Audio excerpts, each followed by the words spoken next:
ये समयसार नाम का परम अध्यात्म शास्त्र है। भगवत कुंकुंदाचार्य देव ने मांगलिक करके प्रतिज्ञा की। प्रतिज्ञा में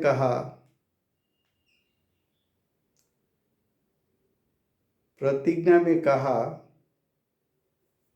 कि मैं समयसार को कहूँगा।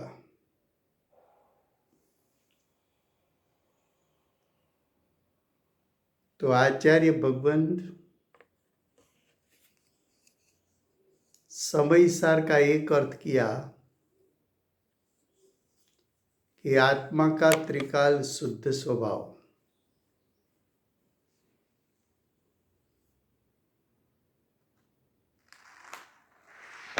समयसार का एक अर्थ किया शुद्ध नहीं के विषयभूत ज्ञायक।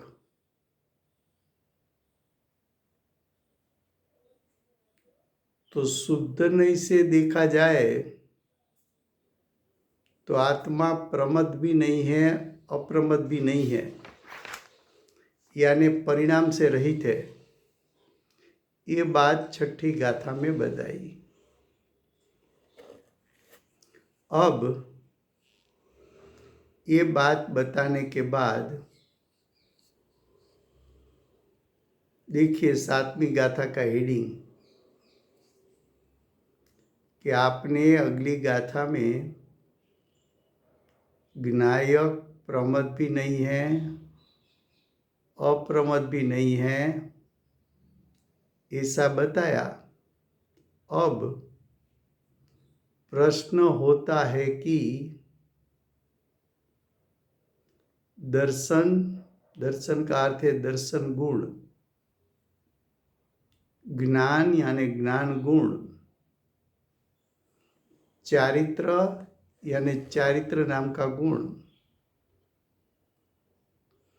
ये आत्मा का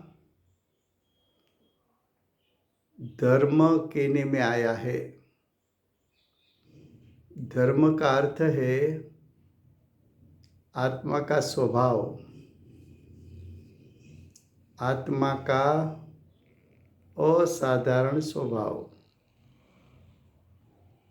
धर्म का अर्थ है गुण। तो दर्शन ज्ञान चारित्र आत्मा के गुण हैं,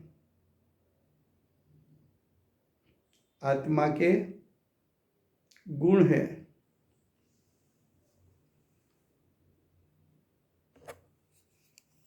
उसके बाद देखिए, धर्म को आप आत्मा का स्वभाव कह सकते हैं, आत्मा का असाधारण स्वभाव कह सकते हैं, आत्मा का गुण कह सकते हैं, आत्मा की शक्ति कह सकते हैं। तो दर्शन ज्ञान चारित्र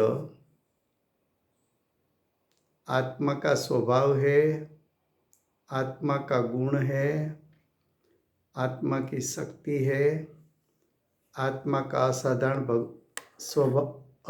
स्वभाव भी है।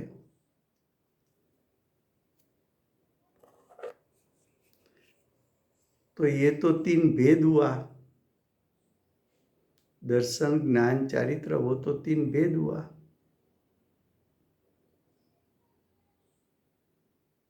ये भेदरूप भावों से आत्मा के गुण भेद से, भेदरूप भावों से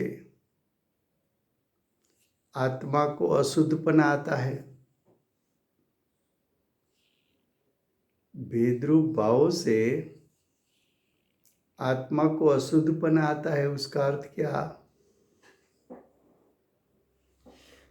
तो कि आत्मा में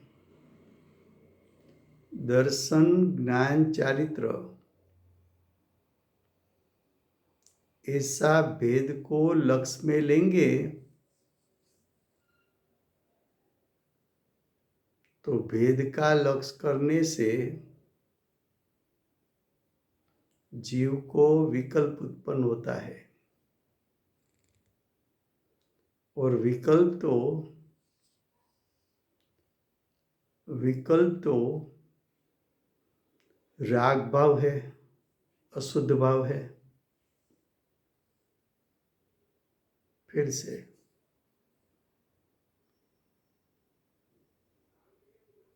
શું કહ્યું કે છઠ્ઠી ગાથામાં આપે કહ્યું કે આત્મા પ્રમત પણ નથી, અપ્રમત નથી, એટલે કે આત્મામાં 14 ગુણસ્થાનના ભેદ નથી.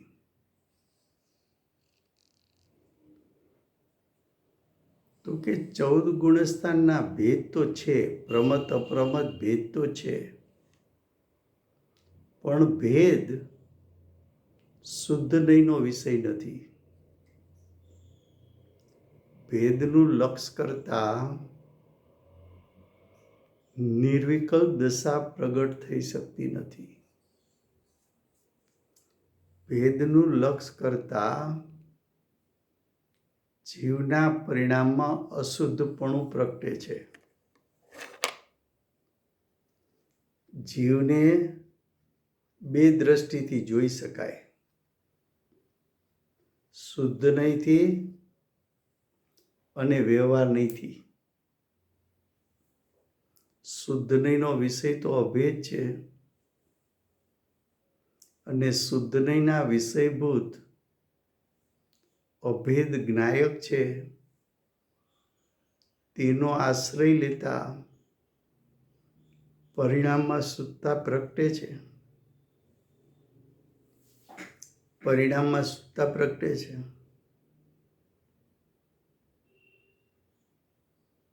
હવે જો પ્રમત અપ્રમત દશાનું લક્ષ્ય કરીએ અને અશુદ્ધતા ઉત્પન્ન થાય છે એમ તમે કહ્યું,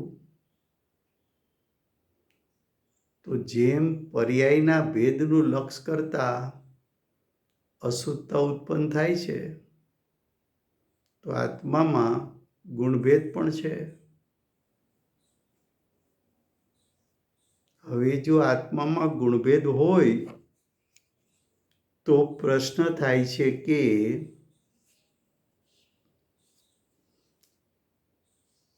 દર્શન જ્ઞાન ચારિત્ર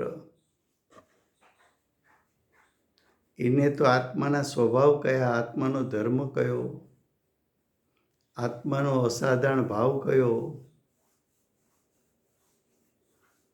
એને આત્માના ગુણ કીધા, એને આત્માની શક્તિ કીધી. તો પછી એ 3 ભેદ કરીએ, જ્ઞાન દર્શન ચારિત્ર એવા ગુણભેદ કરીએ, તો એ ભેદરૂપ ભાવથી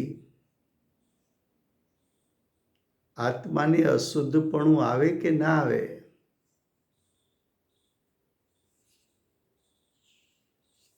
ऐसा प्रश्न उठाया, ऐसा प्रश्न किया, एवो प्रश्न कर्यो.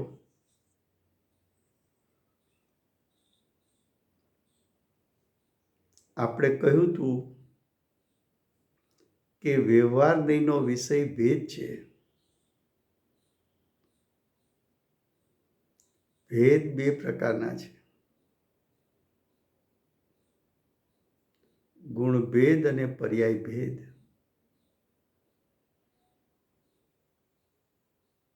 તો જેમ પર્યાયના ભેદ છે એનું લક્ષ્ય કરવાથી અશુદ્ધતા ઉત્પન્ન થાય છે,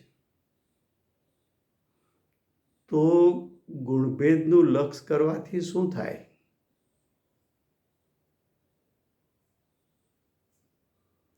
એવો પ્રશ્ન શિષ્ય કર્યો છે. પ્રશ્ન પહેલા સમજમાં આવવો જોઈએ.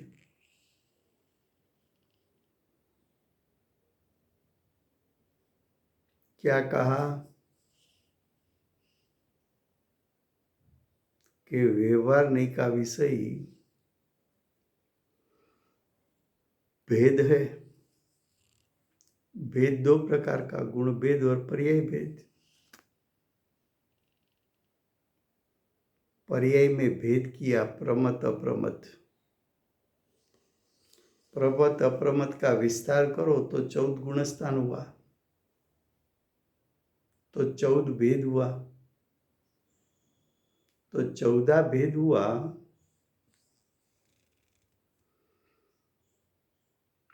उसका लक्ष्य करने से अशुद्धता उत्पन्न होती है। और ऐसा 14 प्रकार का भेद शुद्ध नहीं की दृष्टि से ज्ञायक को देखे तो उसमें से तो ऐसा भेद नहीं, वो तो अभेद वस्तु है।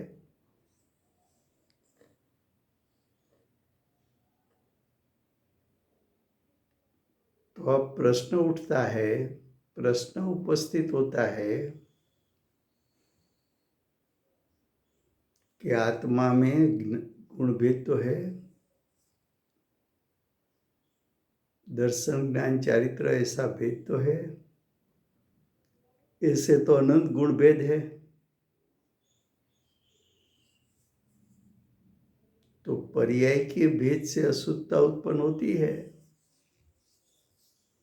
तो गुण भेद से अशुद्धता उत्पन्न होती है कि नहीं होती है, ऐसा प्रश्न शिष्य ने किया। अब उत्तर, ये प्रश्न के उत्तर रूप गाथा सूत्र कहने में आता है।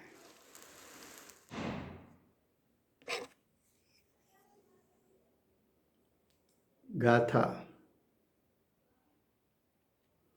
चारित्र दर्शन ज्ञान पण व्यवहार कथने ज्ञानी ने, चारित्र नहीं दर्शन नहीं, नहीं ज्ञान ज्ञाय शुद्ध छे।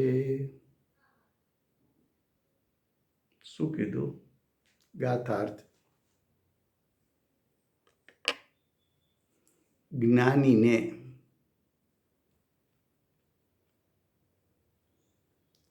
ज्ञानी का अर्थ है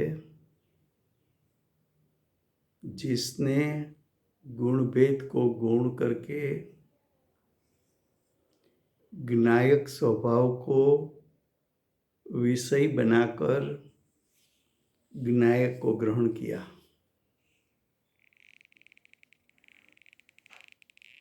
उसको ज्ञानी कहा। कुंदाचार्य देव, गुरुदेव और माता जी ने व्यवहार के विषय भेद उसको गौण करके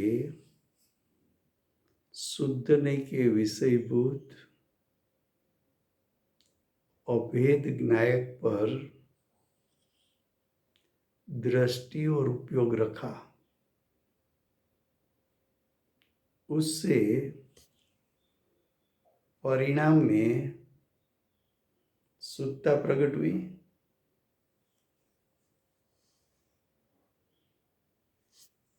तो जो शुद्धता प्रकट हुई,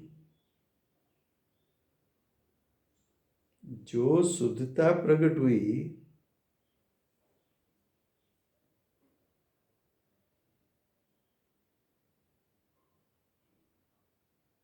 वो शुद्धता किसके कारण उत्पन्न हुई?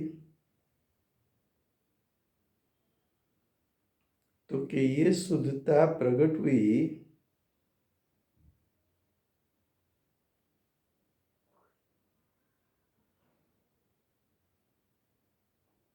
ये शुद्धता प्रकट हुई वो ज्ञायक के आश्रय से हुई।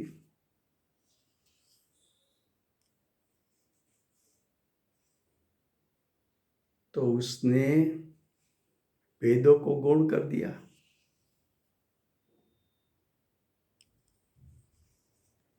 अब देखो गाथार्थ। ज्ञानी ने चारित्र दर्शन ज्ञान, वो तीन भाव,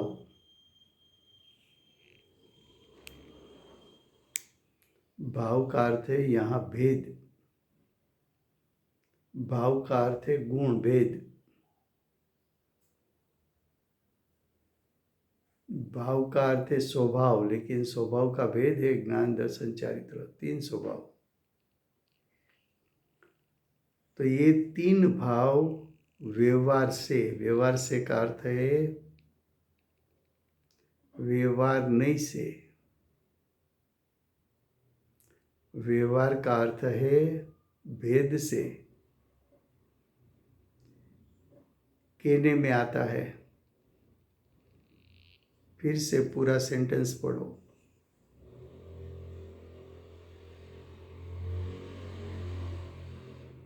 ज्ञानी को ज्ञान दर्शन चारित्र ऐसा तीन प्रकार का भाव रूप भेद, व्यवहार से उसका अर्थ भाव रूप भेद कहने में आता है।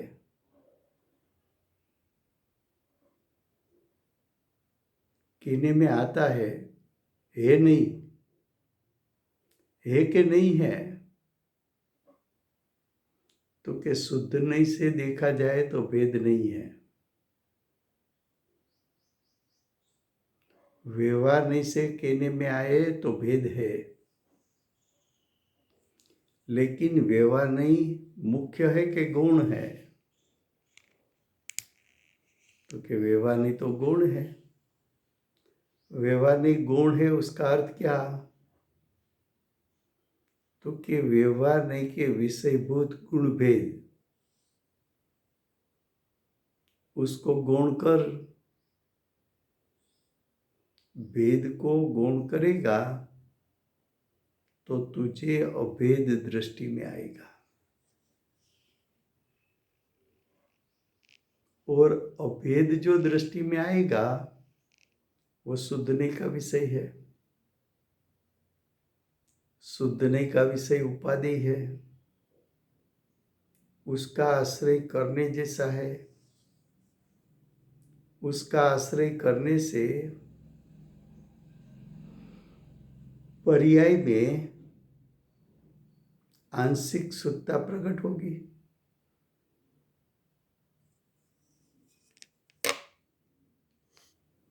फिर से गुजराती में गाथार्थ। ज्ञानी ने, ज्ञानी का अर्थ है 4 से 12 गुणस्थान वाले जीव को। ज्ञानी ने चारित्र दर्शन ज्ञान ऐसे तीन भाव व्यवहार से का अर्थ है व्यवहारનો અર્થ છે ભેદથી કહેવામાં આવે છે। જ્ઞાનીને પણ દર્શન જ્ઞાન ચારિત્રના ભેદ છે તેમ વ્યવહારથી કહેવામાં આવે છે। શેનાથી કહેવામાં આવે છે? વ્યવહારથી। એનો અર્થ એમ કે જ્ઞાનીને દર્શન જ્ઞાન ચારિત્રના ભેદ છે એવું વ્યવહાર નહીંથી કહેવામાં આવે છે। તો એ તો વ્યવહાર નહીંનું કથન થયું। તો શુદ્ધ નહીંથી શું? નિશ્ચય નહીંથી શું? તો કે શુદ્ધ નહીંથી, નિશ્ચય નહીંથી આત્મ સ્વભાવમાં જ્ઞાનનો પણ ભેદ નથી, ચારિત્રનો પણ ભેદ નથી, દર્શનનો પણ ભેદ નથી. જ્ઞાની તો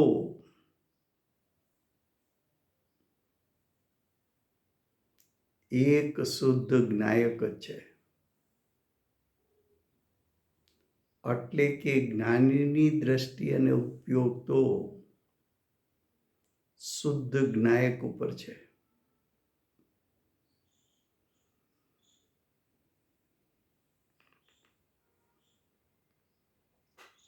શું કહ્યું કે વ્યવહારનો વિષય ભેદ છે. એ ભેદ પર્યાય ભેદ હોય કે ગુણ ભેદ હોય,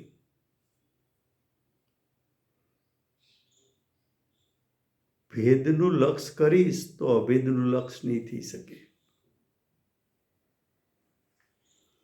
ભેદનું લક્ષ કરીશ તો તારા પરિણામમાં અશુદ્ધતા પ્રગટ થશે.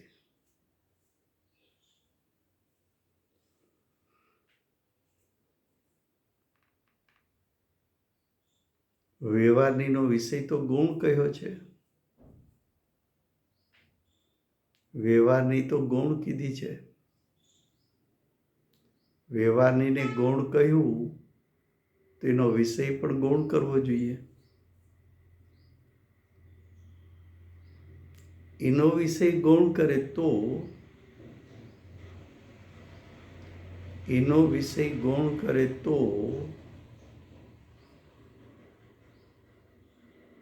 કે એનો વિષય વ્યવહારનો વિષય તો ભેદ છે, એને ગૌણ કરે તો શુદ્ધ નહીંના વિષયભૂત અભેદ દ્રષ્ટિ અને ઉપયોગ દ્વારા ગ્રહણ થાય.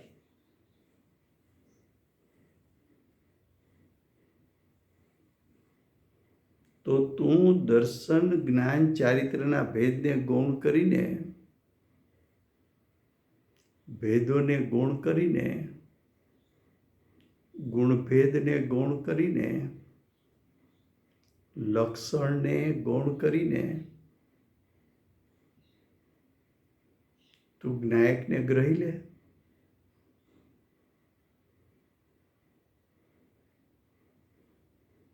તો જ્ઞાનીએ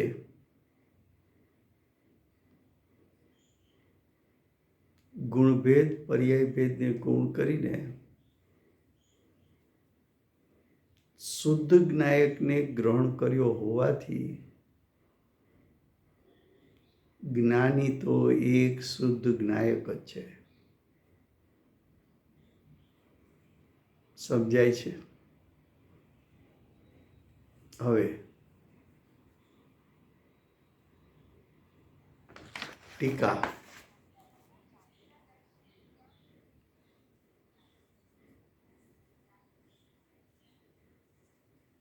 હા, એટલે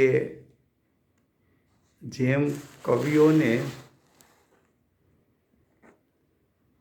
લખવાની છૂટ હોય છે, જ્ઞાનીને લેખન શૈલીમાં એવું લખવાની છૂટ હોય છે. પણ આપણે સમજવાનું કે ક્રમ શું હોય. અહીંયા ચારિત્ર જ્ઞાન દર્શન એટલે એનો અર્થ એવો નથી લેવો કે સમ્યક દર્શન સમ્યક જ્ઞાન સમ્યક ચારિત્ર. ચારિત્ર એ ગુણ છે, જ્ઞાન પણ ગુણ છે, દર્શન પણ ગુણ છે, ચારિત્ર પણ ભેદ છે, જ્ઞાન ગુણ પણ ભેદ છે, દર્શન ગુણ પણ ભેદ છે. એમ લેવું છે. જ્યારે પર્યાયની વાત કરો તો પહેલા સમ્યક દર્શન લેવાય. સમ્યક દર્શન સાથેનું જ્ઞાન તો સમ્યક જ્ઞાન સમ્યક દર્શન જ્ઞાન, અને સમ્યક દર્શન સમ્યક જ્ઞાન વગર ચારિત્ર હોતું નથી. તો સમ્યક દર્શન જ્ઞાન ચારિત્ર એમ લેવાય. અહીંયા પર્યાયથી વાત નથી, ગુણભેદથી વાત છે. ચારિત્ર ગુણ પણ આત્માનું એક લક્ષણ છે, કારણ કે એ આત્માનો અસાધારણ ગુણ છે. જ્ઞાન ગુણ પણ આત્માનું એક લક્ષણ છે, કારણ કે આત્માનો એક સ્વભાવ છે, ગુણ છે. દર્શન પણ આત્માનો એક ગુણ છે, લક્ષણ છે, અસાધારણ સ્વભાવ છે.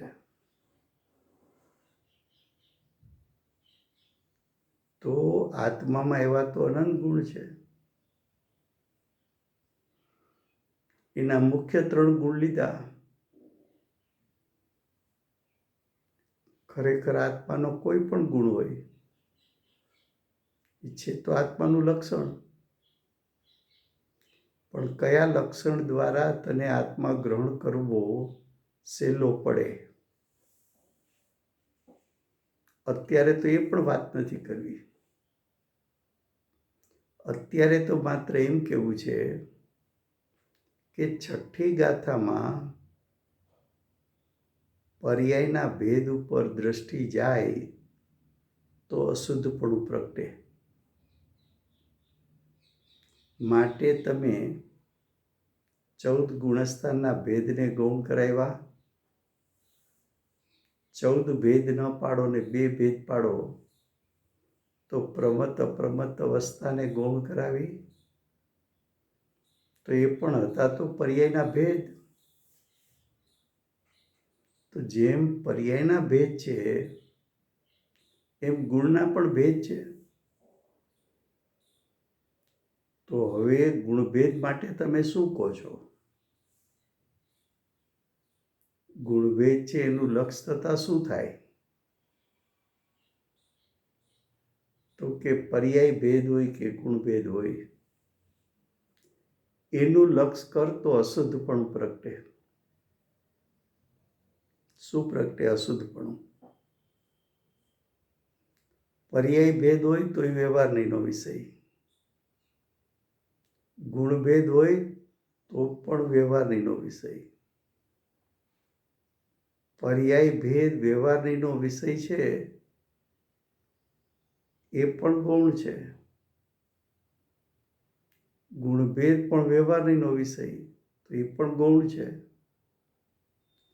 પર્યાય ભેદને ગૌણ કરીને મુખ્ય કોને કરવું? તો કે જ્ઞાયક સ્વભાવને. ગુણભેદને ગૌણ કરીને મુખ્ય કોને કરવો? તો કે ત્યાં પણ જ્ઞાયક સ્વભાવને.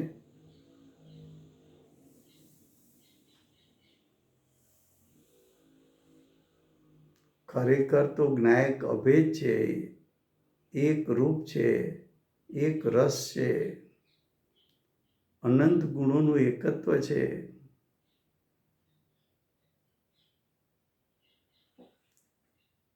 અનંત ગુણોને આત્મા સાથે અવિનાભાવી સંબંધ છે. આત્મામાં અનંત ગુણો તન્મય છે, તદાકાર છે. તું ભેદમાં ઊભો નહીં રહે.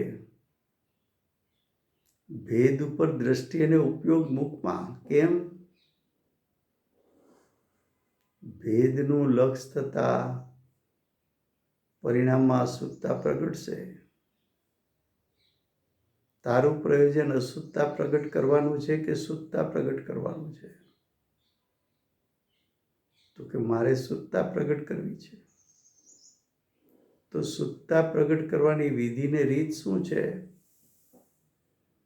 તો કે અભેદનું ધ્યાન કરવું પડે. અભેદનું લક્ષ કરવું પડે. ગુણભેદને ગૌણ કરવા પડે. પર્યાય ભેદને ગૌણ કરવા પડે. શુદ્ધ નહીંના વિષયભૂત અનંત ગુણાત્મક, અનંત ધર્માત્મક, અનંત શક્તિવાન જ્ઞાયકને ગ્રહણ કરવો પડે તો પરિણામમાં શુદ્ધતા પ્રગટે.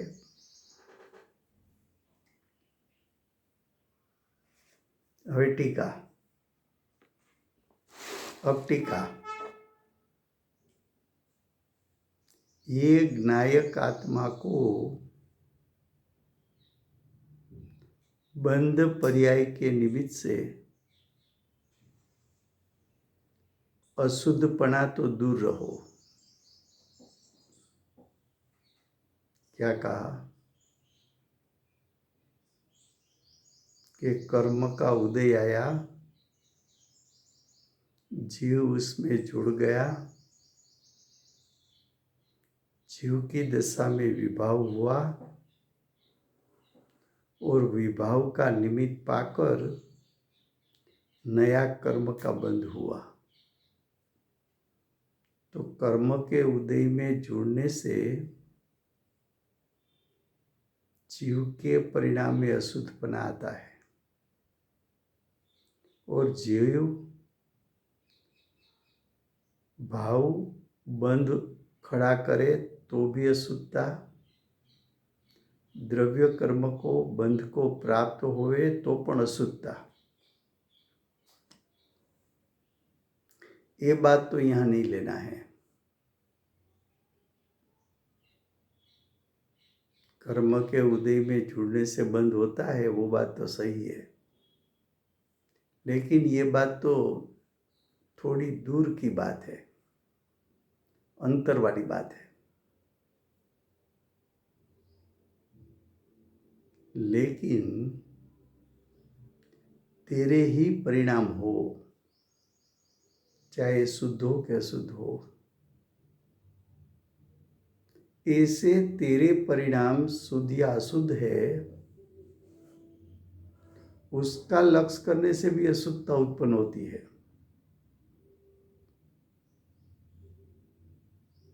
ये बात को भी छोड़ दो, वो बात छठी गाथा में बता दी कि पर्याय क्षणिक है, एक समय की है, अशुद्ध है, अनित्य है, उत्पादवी वाली है, उसका ध्यान कैसे होवे। लेकिन आत्मा के अनंत अनंत गुण स्वभाव से शुद्ध है और त्रिकाल है। तो तेरा जो गुणभेद है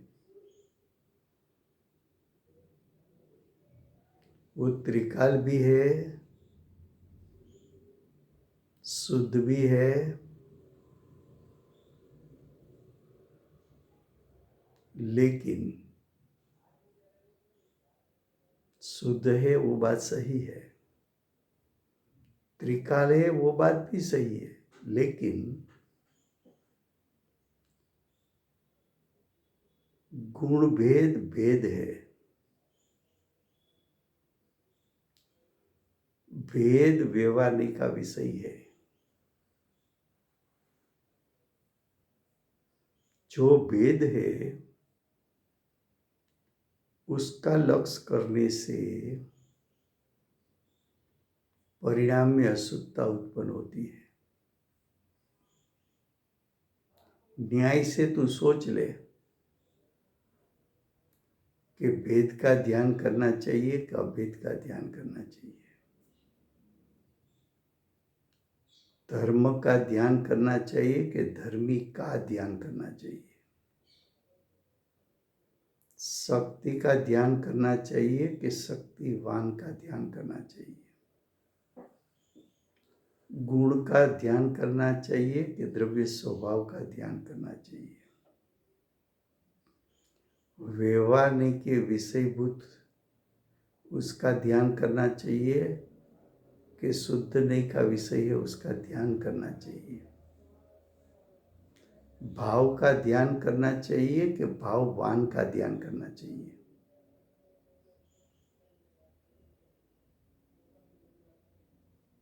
अंश का ध्यान करना चाहिए कि अंशी का ध्यान करना चाहिए, अवयव का ध्यान करना चाहिए कि अवयवी का ध्यान करना चाहिए,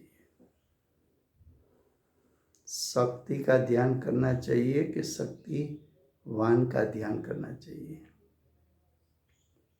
लक्षण का ध्यान करना चाहिए कि लक्ष्य का ध्यान करना चाहिए? ध्यान किसका करोगे?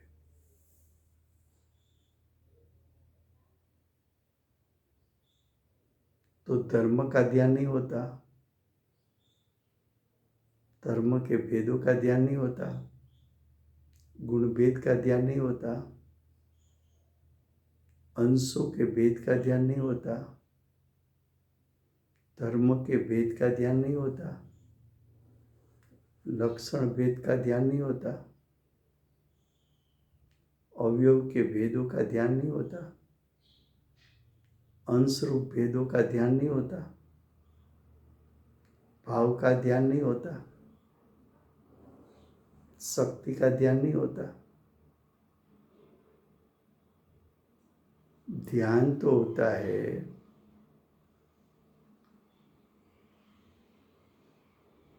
द्रव्य स्वभाव का,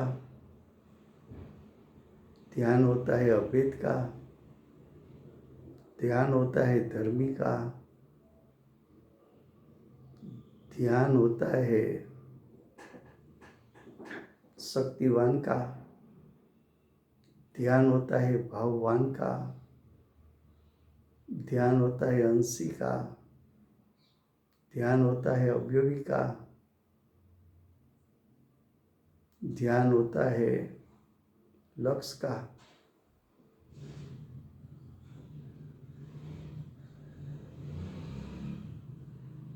लेकिन पर्याय की अशुद्धता की शुद्धता उसको तो गौण कर दे, वो तो क्षणिक के एक समय की पर्याय है, वो तो बात अभी करना भी नहीं है। लेकिन तेरा ही अनंत स्वभाव है, अनंत प्रकार का, तेरे में अनंत प्रकार का गुण है, एक एक गुण परिपूर्ण सामर्थ्य वाला है, एक एक गुण त्रिकाल है, एक एक गुण शुद्ध है, फिर भी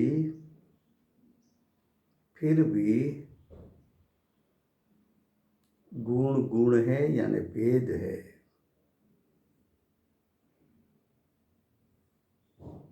ऐसे भेद को तू मुख्य करेगा तो तेरे परिणाम में अशुद्धता उत्पन्न होगी।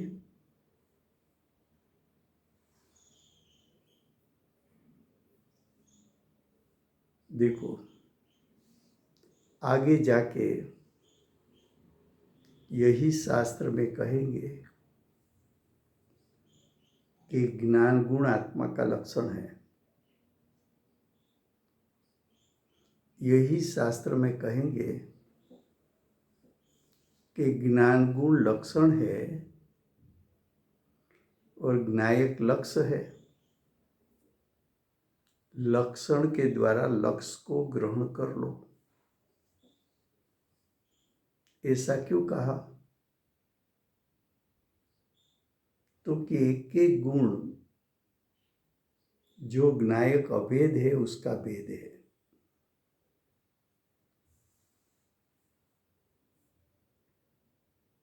ज्ञान गुण भेद है, लेकिन भेद कैसा है? तो कि ज्ञायक अभेद है, उसका एक भेद ज्ञान गुण है।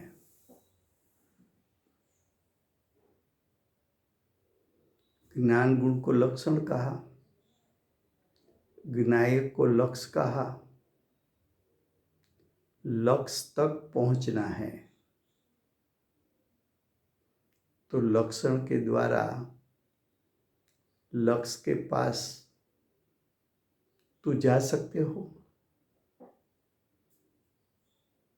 लेकिन लक्षण के द्वारा लक्ष्य के पास क्यों जाना है?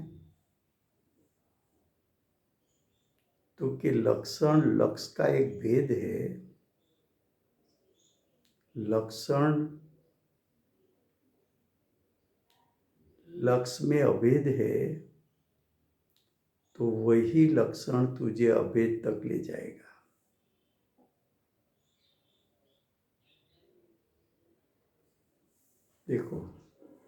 पर्याय के भेद में ऐसा बताया था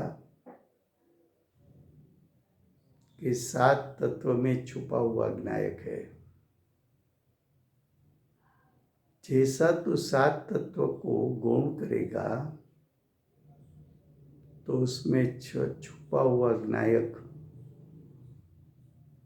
आविर्भूत हो जाएगा, तिरोभूत में से आविर्भूत हो जाएगा। तिरोभूत का अर्थ है कि ज्ञायक विद्यमान तो है, लेकिन विभाव के कारण विभाव ने ज्ञायक को छुपा दिया है।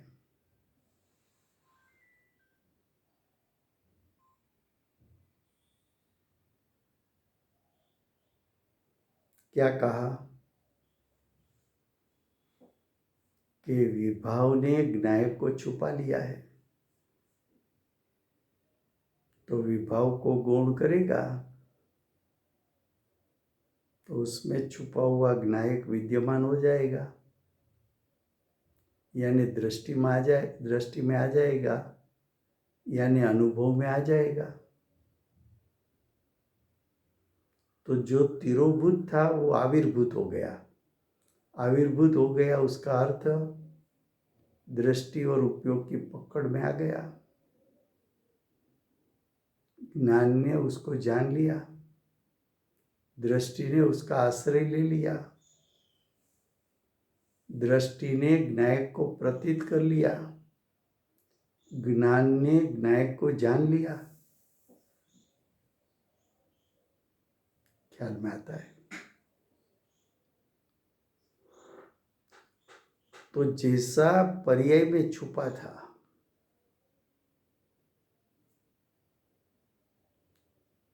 ये पर्याय की बात हुई। अब दिखाना है कि ज्ञायक का स्वरूप क्या है।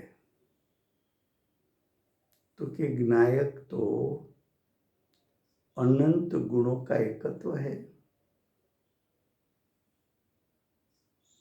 ज्ञायक तो अनंत गुणात्मक है, ज्ञायक तो अनंत धर्मात्मक है। ज्ञायक का असल स्वरूप देखना है तो किसी एक गुण भेद के पास रुक मत।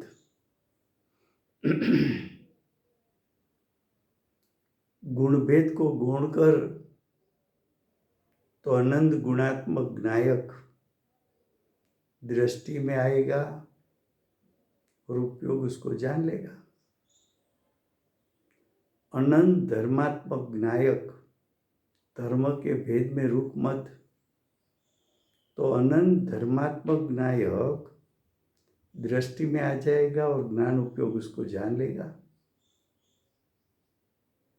अनंत शक्ति का पिंड ज्ञायक, तू एक शक्ति के पास रुक मत, शक्ति को गौण कर दे, शक्ति के भेद को गौण कर दे।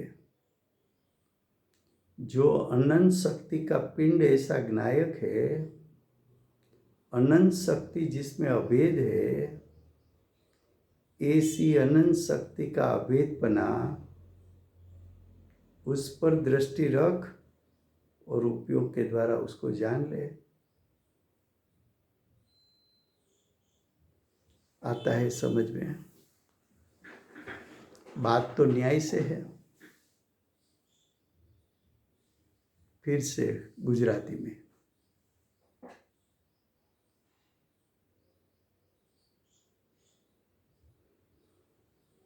એમ કહ્યું કે કર્મના ઉદયને કારણે જીવની દશામાં વિભાવ થાય તો જીવને અશુદ્ધપણું આવે। એ વાત તો અમને સમજમાં આવે છે। અને જીવ અશુદ્ધતા રૂપે પરિણમે તો નવા કર્મ સાથે જીવ બંધાય, એ પણ જીવનું અશુદ્ધપણું છે, એ વાત પણ અમને સમજાય છે। પણ દર્શન, જ્ઞાન, ચારિત્ર તો આત્માના સ્વભાવ છે. એ સ્વભાવ શુદ્ધ છે. એ સ્વભાવ ત્રિકાળ છે. એ સ્વભાવો તો અનંત અનંત સામર્થ્યવાળા છે.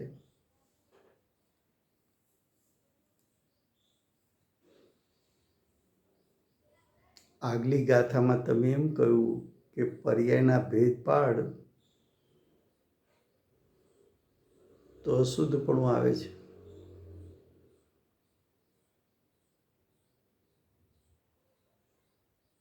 પર્યાય એટલે 14 ગુણસ્થાન, 14 ભેદ પાડ તો અશુદ્ધપણું આવે છે. જ્ઞાયક તો જ્ઞાયક છે, એમાં 14 ભેદ હોતા નથી.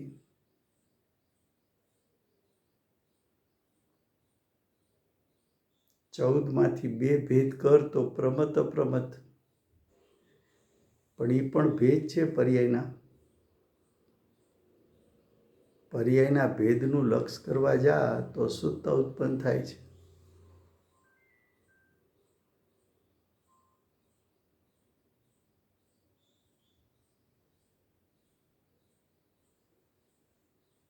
તો જો પર્યાયમાં અશુદ્ધપણું પ્રગટ થાય, પર્યાયના ભેદ ઉપર લક્ષ થતા, તો આત્મામાં અનંત ગુણો છે, પણ અનંત ગુણો તો શુદ્ધ છે, પરિપૂર્ણ છે, ત્રિકાળ છે. તો શું એવા ગુણભેદ ઉપર લક્ષ કરીએ તો પણ અશુદ્ધતા થાય? તો કે હા, આચાર્ય ભગવંતે 2 નહીંનો પ્રયોગ કર્યો છે. શુદ્ધ નહીં અને વ્યવહાર નહીં. વ્યવહાર નહીં છે, વ્યવહાર નહીં છે, એનો વિષય તો ભેદ છે. વ્યવહારનો વિષય ભેદ છે, એમાં કયા ભેદ લેવા? તો કે પર્યાય ભેદ ને ગુણ ભેદ બંને લેવા. તો શુદ્ધ નહીંના વિષયમાં શું લેવું? તો કે અભેદ જ્ઞાયક લેવું. એ અભેદ જ્ઞાયકમાં પર્યાયના ભેદ પણ નથી ને ગુણભેદ પણ નથી, એવો જ્ઞાયક એ શુદ્ધ નહીંનો વિષય છે. આવું આત્માનું સ્વરૂપ છે ખરું? તો કે આ છે તો કેમ દેખાતું નથી, કેમ જણાતું નથી, કેમ અનુભવમાં આવતું નથી?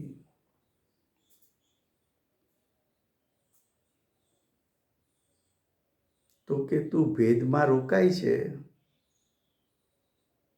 તો તારામાં અશુદ્ધતા પ્રગટે છે, અને અભેદ ઉપર દ્રષ્ટિ કર તો શુદ્ધતા પ્રગટે છે. તો કે કયા ભેદ ઉપર દ્રષ્ટિ કરવાથી અશુદ્ધપણું પ્રગટે છે?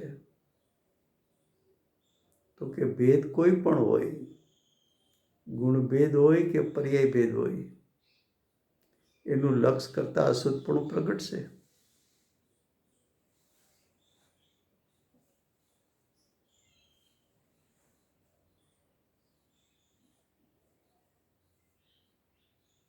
તો હવે શું કરવું?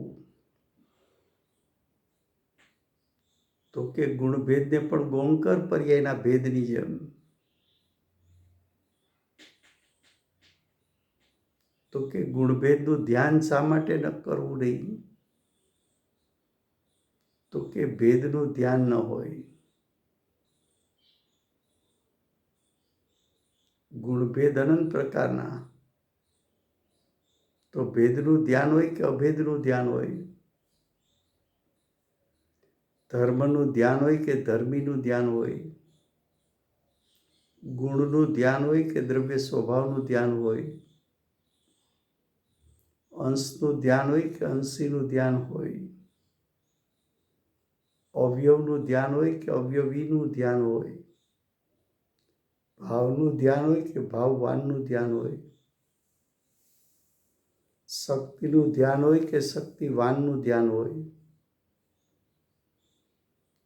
લક્ષણનું ધ્યાન હોય કે લક્ષનું ધ્યાન હોય,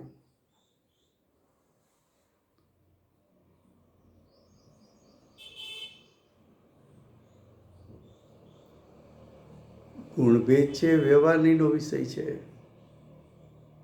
એ તો આચાર્ય ભગવંત એમ કહે છે કે વ્યવહારનીનો વિષય તો ગૌણ કરવા જેવો છે. તો ગુણભેદ છે વ્યવહારનીનો વિષય છે,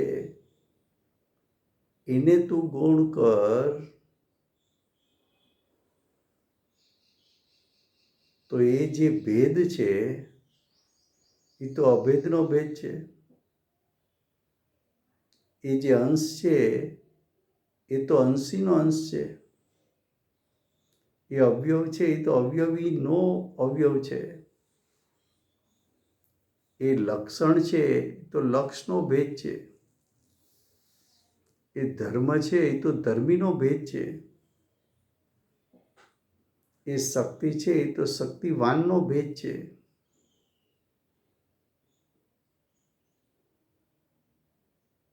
તો ધર્મને ગૌણ કર, અંશને ગૌણ કર, અવયવને ગૌણ કર, લક્ષણને ગૌણ કર, ગુણને ગૌણ કર,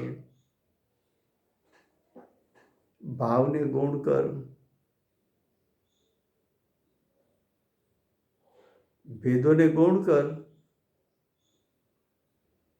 કેમ અમારે ભેદને ગૌણ કરવા? તો કે ભેદને ગૌણ કરીશ અને અભેદ ઉપર દ્રષ્ટિ જશે તો જ તારા પરિણામમાં શુદ્ધતા પ્રગટશે. આમ કેમ? તો કે શુદ્ધતા પ્રગટ કરવાની વિધિ ને રીત આ એક જ છે. બીજી વિધિ કે રીત છે જ નહીં.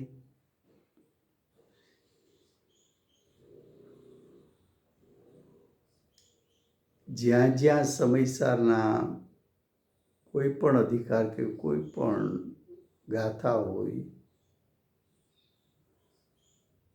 ત્યાં લક્ષણની વાત કરે કે ગુણભેદની વાત કરે તો આપણને ખ્યાલમાં આવવું જોઈએ ક્યાંય લક્ષણ હોય કે ગુણભેદ હોય તેને ગૌણ કરાવવા છે.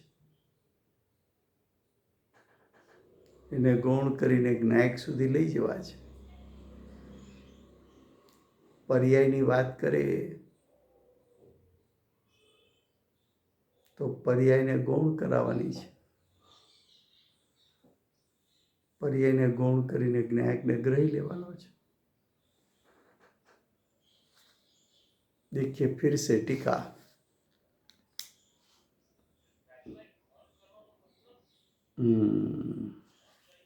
ગૌણ કરવું એટલે શું? ગૌણ કરવું એટલે શું? કે પર્યાયની કિંમતથી જાણવું, દ્રવ્ય સ્વભાવને એની કિંમતથી જાણવું. સોનાનો ઘાટ છે તો ઘાટની કિંમત કેટલી ને સોનાની કિંમત કેટલી? તો જેની કિંમત વધુ હોય એને મુખ્ય કર્યું, એને એની કિંમત સાથે જાણી લીધું. જ્યાં સોનાને સોનાની કિંમતથી જાણ્યું તો પર્યાય પ્રત્યે તુચ્છતા આવી કે પર્યાયની કોઈ કિંમત નથી, તો ક્ષણિક છે, એક સમયની છે.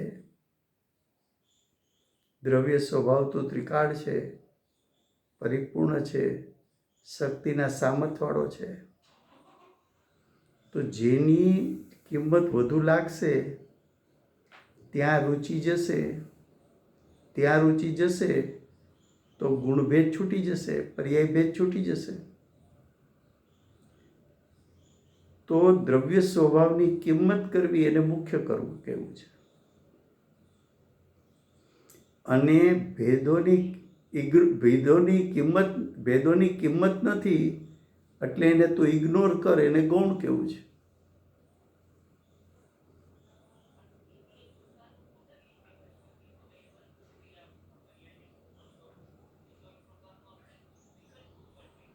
હા, એટલે પેલા સવિકલ્પ દશામાં આવે, પણ જેમ જેમ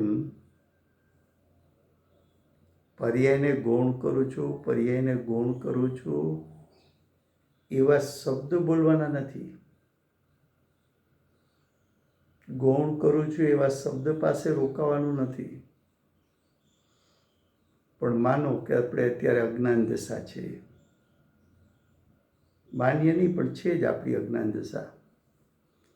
હવે આપણામાં પરિણામ ઉત્પન્ન થાય છે: ક્રોધ, માન, માયા, લોભ, હાસ્ય, રતિ, અરતિ, શોક, ભય, જુગુપ્સા, બધા દુઃખદાયક પરિણામ, આકુળતાનું કારણ. હવે રાગ દ્વેષ થયા, પણ એ તો ચારિત્ર ગુણની વિપરીત દશા છે. પરમાં હું પણ થયું, મિથ્યાત્વ, એ શ્રદ્ધા ગુણનું વિપરીત કાર્ય છે. પરનું લક્ષ કરીને પર પદાર્થોને જાણ્યા અને સ્વ પદાર્થને ગૌણ કરી નાખ્યો, જ્ઞાયકને ગૌણ કરી નાખ્યો, તો એ અજ્ઞાન છે. સ્વભાવની એને વિરાધના કરી. ગૌણ કરવું એટલે વિરાધના કરવી, એટલે એની તુચ્છતા લાગવી જોઈએ, નથી લાગતી, એનો મહિમા આવે છે. એને ઇગ્નોર કરવું જોઈએ, એની બદલે એને આવકાર આપે છે, એનું સ્વાગત કરે છે. આપણામાં કોઈ પણ વિકારી પરિણામ થાય એને આપણે એ પરિણામ કર્યા, એ મેં બરોબર કર્યા છે એવું આપણે સિદ્ધ કરવા પ્રયત્ન કરીએ છીએ. બાળકને ગુસ્સો કર્યો ને ઘરમાં વડીલ હોય તો કે આટલો બધો ગુસ્સો સારો નહીં બાળકો માટે, તો એ શું કહે? એના ઉપર ગુસ્સો શું કામ કર્યો? એના સારા માટે કર્યો છે. કર્યો ગુસ્સો અને પાછું કહે છે સારા માટે કર્યો છે. કર્યો લોભ, પૈસા બચાવ્યા, એ અમે સમજીને બધું કર્યું છે પ્લાનિંગ. અત્યારે પૈસા જુવાનીમાં કમાણા બચાવ્યા હશે તો બુઢાપામાં કામ આવશે. તો કર્યો લોભ છતાં સાચો ઠરાયો. તો પર્યાયની તને મુખ્યતા છે, પર્યાયની મહિમા છે. એ મહિમાને છોડવી એને ગૌણ કરવું કેવું છે. અને સ્વભાવનો મહિમા કરવો એ મુખ્ય છે. હવે એની વિધિને રીત શું? તો કે પહેલા તો સવિકલ્પ દશામાં દ્રવ્ય શું, ગુણ શું, પર્યાય શું, તો બધા વિકલ્પ જ છે. પછી તો કે પર્યાય મારફત સ્વભાવ સુધી કઈ રીતે જવાય, ગુણ મારફત દ્રવ્ય સ્વભાવ સુધી કઈ રીતે જવાય. તો ચિંતન મનન કરતા કરતા દ્રવ્ય સ્વભાવના સ્વરૂપનું ચિંતન કર્યું, ગુણ સ્વભાવનું ચિંતન કર્યું, પર્યાય સ્વભાવનું ચિંતન કર્યું, ત્રણેય વચ્ચે કમ્પેરિઝન કર્યું. તો એને ખ્યાલમાં આવ્યું કે મહિમાવંત તો ગુણભેદ કે પર્યાય ભેદ નથી.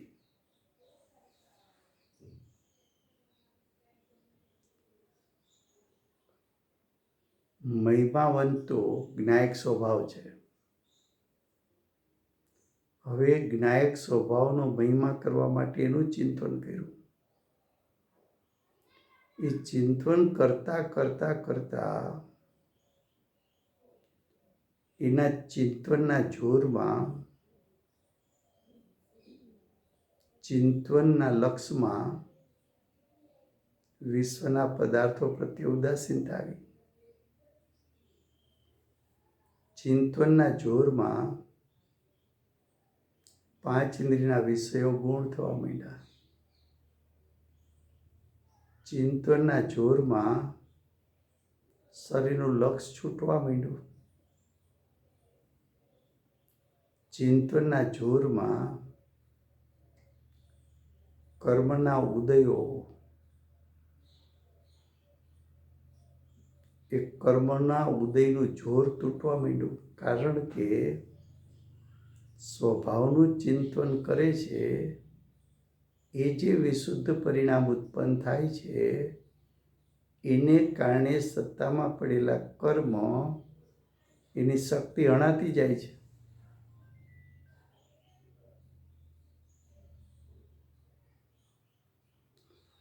તો એની શક્તિ જે અણાઈ ગઈ તો કર્મનું જોર તૂટવા માંડ્યું, એમ તત્વનું ચિંતનનું જોર વધવા માંડ્યું. તત્વના ચિંતનનું જોર હજી મનના સંગે છે. હવે મનના સંગે ચાલતું ચિંતન, એ ચિંતનનું વધારે જોર વધ્યું તો મનનો સંગ છૂટી ભાવભાષણ થઈ જ્ઞાયકનું ગ્રહણ થઈ ગયું. તો ધીમે ધીમે કરતા એ જ્ઞાયક સુધી પહોંચ્યો તો જ્ઞાયકનો મહિમા થવો એને મુખ્યપણું કીધું. પર પદાર્થ પર્યાય કર્મના ઉદયો એના પ્રત્યે ઉદાસીનતા આવવી એને ગૌણપણું કીધું. એક સમય એવો આવ્યો કે પોતાના જ ભેદો, પર્યાય ભેદ ને ગુણ ભેદ, એની સામે અભેદ જ્ઞાયક સ્વભાવ, એ બેયના સ્વરૂપનું ચિંતન ચાલ્યું, તેને મહિમાવંત જ્ઞાયક સ્વભાવ લાગ્યો. મહિમાવંત જ્ઞાયક સ્વભાવ લાગ્યો તો એને ગુણભેદ અને પર્યાય ભેદ એનું લક્ષ પણ છૂટી ગયું. જો સમય થઈ ગયો છે, વધારે 2 મિનિટ થઈ ગઈ છે. હાજી, હા, ઓકે. કોણ છે એ બોલાવે છે?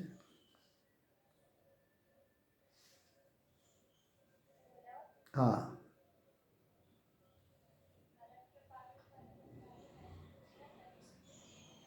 જય ઓમ, જય ઓમ, જય ઓમ, જય ઓમ, જય ઓમ.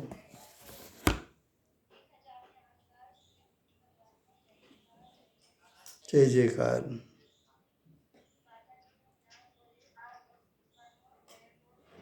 જય ઓમ,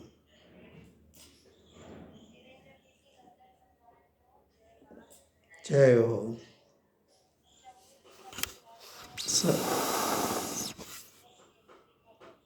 જય હો, જય હો, જય હો.